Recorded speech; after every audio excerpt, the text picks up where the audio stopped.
BRS అధినేత కేసీఆర్ ని BSP రాష్ట్ర అధ్యక్షుడు ఆర్ఎస్ ప్రవీణ్ కుమార్ కలిశారు. హైదరాబాద్ నందిగమ కేసీఆర్ నివాసంలో మర్యాదపూర్వకంగా భేటీ అయ్యారు. పార్లమెంటు ఎన్నికల నేపథ్యంలో ఈ భేటీ ప్రాధాన్యత సంతరించుకుంది.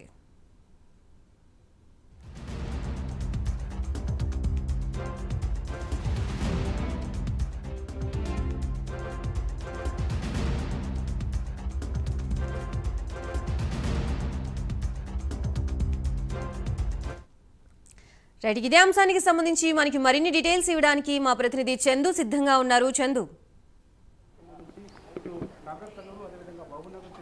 గాయత్రి కొద్దిసేపటి క్రితమే నందినగర్లోని బీఆర్ఎస్ అధినేత కేసీఆర్ నివాసంలో బీఎస్పీ రాష్ట్ర అధ్యక్షుడు ఆర్ఎస్ ప్రవీణ్ కుమార్ భేటీ అయ్యారు. అయితే భేటీ కావడం మాత్రం రాజకీయంగా ఒక ప్రాధాన్యత నెలకొంది. ఎందుకంటే ఈరోజు మహబూబ్ నగర్, నాగర్ కర్నూలు పార్లమెంటు నియోజకవర్గాలకు సంబంధించినటువంటి సమావేశం తెలంగాణ భవన్లో 3 గంటలకు ఉంది. అయితే ఈలోపే ప్రవీణ్ కుమార్ కేసీఆర్తో భేటీ అయ్యారు. అయితే ముఖ్యంగా వచ్చే లోక్సభ ఎన్నికల్లో బీజేపీ, బీఎస్పీ ఈ 2 పార్టీలు పొత్తు కుదుర్చుకున్నట్టుగా మనకు తెలుస్తూ ఉంది.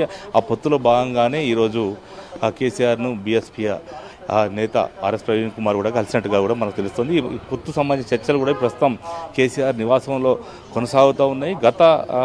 వారు అసెంబ్లీ ఎన్నికల్లో బీఎస్పీ రాష్ట్రంలో పలు చోట్ల పోటీ చేసింది, గణనీయమైనటువంటి ఓట్లు కూడా సాధించింది. ముఖ్యంగా ఆర్ఎస్ ప్రవీణ్ కుమార్ సిర్పూర్ నియోజకవర్గం నుంచి కూడా పోటీ చేశారు. దాదాపు 44,000 ఓట్లు కూడా ఆయన సంపాదించుకున్నారు. మరోవైపు బీఎస్పీ పోటీ చేసిన చాలా స్థానాల్లో కూడా దాదాపు 10,000 లోపు, అంటే 5 నుంచి 6,000, 10,000 ఇట్లా ఓట్లు కూడా సాధించినటువంటి పరిస్థితి మనం చూసాం. ఈ నేపథ్యంలో బీఎస్పీతో కనుక పొత్తు పెట్టుకుంటే వచ్చే లోక్సభ ఎన్నికల్లో కొంత బీఆర్ఎస్కు లాభిస్తుంది అన్నటువంటి అంశంపైనే కేసీఆర్ కసరత్తు చేసినట్టు తెలుస్తుంది. నిన్న హరీష్ రావు బీఎస్పీ అధినేత ఆర్ఎస్ ప్రవీణ్ కుమార్తో మంత్రాలు కూడా చేసినట్లు తెలుస్తుంది. ఆ మంత్రాల్లో భాగంగానే ఈరోజు ఆర్ఎస్ ప్రవీణ్ కుమార్ కేసీఆర్తో సంప్రదింపులు కూడా జరుపుతున్నట్టుగా మనకు తెలుస్తుంది. మొత్తంగా చూసినట్టయితే నాగర్ కర్నూలు సంబంధించినటువంటి సీటు ఏదైతే ఉందో అది బీఆర్ఎస్ పార్టీ నుంచి మాజీ ఎమ్మెల్యే గువ్వల బాలరాజు అడుగుతున్నారు.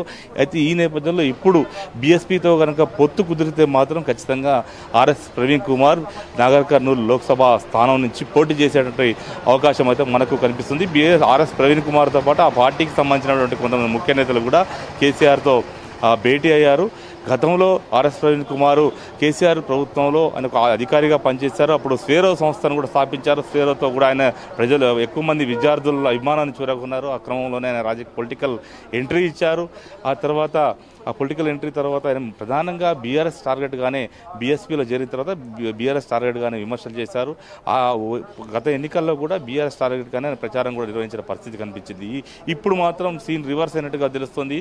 ఎందుకంటే బీఎస్పీ కూడా జాతీయ స్థాయిలో అటు ఎన్డీఏ కూటమిలో లేదు, ఇటు ఇండియా కూటమిలో లేదు. ఇక్కడ బీఆర్ఎస్ కూడా ఎన్డీఏ కూటమిలో లేదు, ఇటు ఇండియా కూటమిలో లేదు. కాబట్టి 2 పార్టీలు పొత్తు కలుస్తాయన్నటువంటి ఒక చర్చ అయితే జరుగుతుంది. ప్రస్తుతం అయితే కేసీఆర్ నివాసంలో భేటీ అయితే కొనసాగుతుంది. భేటీ తర్వాత ఒక నిర్ణయం తీసుకున్నాక ఒకవేళ పొత్తులు కుదిరితే మాత్రం ఖచ్చితంగా ఆర్ఎస్ ప్రవీణ్ కుమార్ నాగర్ కర్నూలు ఎంపీగా పోటీ చేసే అవకాశం కనిపిస్తుంది. ఇక మరో చర్చ కూడా నడుస్తుంది.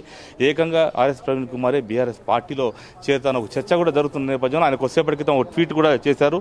నా రాజకీయ ప్రస్థానంపై వస్తున్న ఇలాంటి వదంతులను నమ్మకండి, చివరి శ్వాస వరకు సామాజిక న్యాయం, స్వేచ్ఛ, సమానత్వం, సౌభ్రతత్వం దిశ వైపే ప్రయాణం అంటూ కూడా ఆయన ట్వీట్ కూడా పెట్టిన నేపథ్యంలో ముఖ్యంగా పొత్తు మాత్రమే ఉండేటువంటి అవకాశం అయితే మనకు స్పష్టంగా కనిపిస్తుంది. మరి కాసేపట్లో కేసీఆర్ ఇక్కడ నుంచి తెలంగాణ భవన్కు బయలుదేరుతున్నారు. ఆయనతో పాటు మరి ఆర్ఎస్ ప్రవీణ్ కుమార్ ఆయనతో పాటు తెలంగాణకు వస్తారా, అక్కడ మహబూబ్నగర్ నాగర్ కర్నూలు మీటింగ్లో కూర్చుంటారా లేదా అనేది మాత్రం చూడాల్సి ఉంది.